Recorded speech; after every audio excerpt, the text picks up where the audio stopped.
பேரவைத் தலைவர் அவர்களே, முதலமைச்சர் அவர்களே, எதிர்க்கட்சி தலைவர் அவர்களே, சட்டமன்ற உறுப்பினர்களே, மதசார்பற்ற வெற்றி கூட்டணியினுடைய தலைவர் அண்ணன் ஸ்டாலின் அவர்களுக்கும், தேசிய முற்போக்கு திராவிட கழகத்தின் நிறுவன தலைவர் புரட்சி கலைஞர் கேப்டன் அவர்களை வணங்கி, இந்த வரலாற்று சிறப்புமிக்க இந்த அவையிலே இன்றைக்கு மிக முக்கியமான நாளான இந்த நாளில் என்னுடைய உரையிலே நேற்றே முதலமைச்சர் அவர்களுக்கு இன்றைக்கு பெரும்பான்மையை நீங்கள் நிரூபிக்க வேண்டும் என்று என்னுடைய வாழ்த்துக்களை நேற்றே நான் பதிய வைத்திருக்கிறேன். அதே போல முதலமைச்சர் அவர்கள் செய்த நல்ல விஷயங்களையும் நாம் பாராட்டி இருக்கிறோம். எதிர்கட்சிகளை எதிரி கட்சியாக நினைக்காமல் அனைவரையும் சந்தித்து அரசியலில் ஒரு மாண்பையும் மரபையும் நீங்க ஏற்படுத்தியிருக்கீங்க, வரவேற்கத்தக்கது. அதுபோல உங்களுடைய முதல் அறிவிப்பிலேயே சிங்கப்படை பெண்களை பாதுகாக்கவும், அதே போல மதுக்கடைகளை மூடுவோம் என்று சொன்னதும் மக்களால் வரவேற்கப்பட்டது.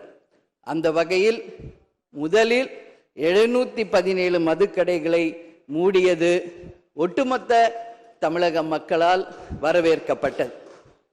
கோவில்கள் மற்றும் பள்ளி வளாகங்கள் அருகில் இருந்த மதுக்கடைகளை முதல் முறையாக நம்ம ஃபர்ஸ்ட் ஸ்டெப்ல இன்னைக்கு மூடியிருக்கோம்.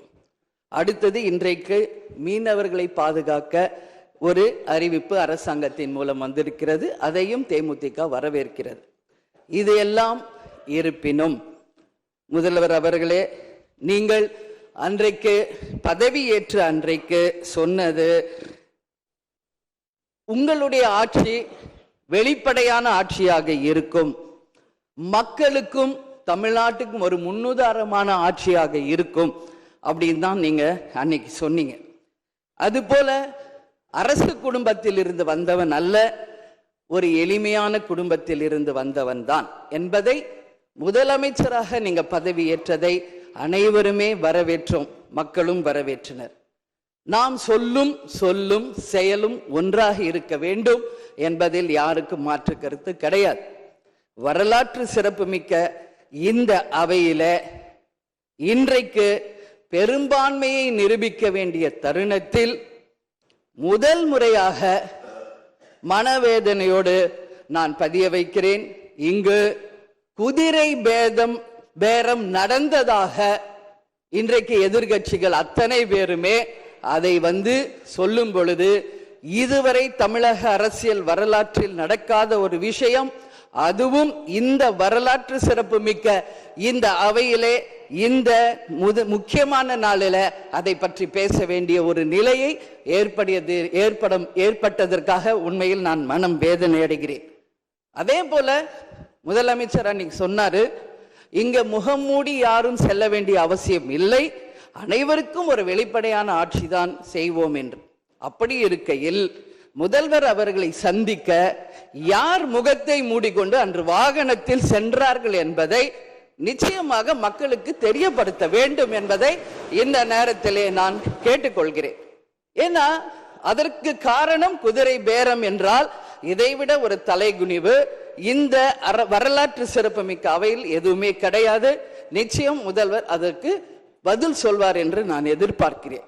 அதே போல அரசு குடும்பத்தில் இருந்து நான் வந்தவன் இல்லை என்று முதல்வர் சொல்லும் பொழுது வரவேற்றார்கள் அனைவரும். ஆனால் இன்றைக்கு அவருடைய ராஜகுருவாக இருப்பவரை மிஸ்டர் ரத்தன் பண்டிட் என்பவரை அரசியல் சிறப்பு அதிகாரியாக அரசு வேலையில் அமர்த்தியதை ஒட்டுமொத்த தமிழக மக்கள் சார்பாக வன்மையாக இந்த வரலாற்று சிறப்பு மிக்க அவையில் நான் அதை குறிப்பிட கடமைப்பட்டிருக்கிறேன். அப்படி உங்களுக்கு ராஜகுருவா இருந்தா உங்க பர்சனலா அவரை வச்சுக்கணும். பட் அவரை அரசு உயர் பதவியில கொண்டு இளைஞர்களை நம்பி மக்கள் வாக்களிச்சிருக்காங்க. இந்த இளைஞர்களுக்கு நீங்கள் என்ன உதாரணத்தை சொல்கிறீர்கள், என்ன வரலாற்றை நீங்கள் சொல்ல விரும்புகிறீர்கள், வருங்கால இளைஞர்களுக்கும் எதிர்காலத்திற்கும் இதன் மூலம் என்ன மெசேஜ் நீங்க சொல்றீங்க அப்படிங்கறத நிச்சயம் தெளிவுபடுத்தணும். ஏன்னா இன்னைக்கு மக்கள் ஜனநாயகத்தை நம்பி இளைஞர்கள் கையில ஆட்சியை கொடுத்திருக்கிறார்கள். அப்போ வருங்காலம் இளைஞர்களும் வருங்காலத்திற்கும் இந்த அரசு ஒரு முன் உதாரணமா இருக்க வேண்டும் என்பதுதான் என்னுடைய ஒரு கோரிக்கை என்பதை இந்த நேரத்தில் நான் ஆணித்தரமாக பதிய வைக்கிறேன். அது மட்டும் கிடையாது, இந்த ஆட்சி மக்களுக்கான ஒரு நேர்மையான ஆட்சியா இருக்கணும்.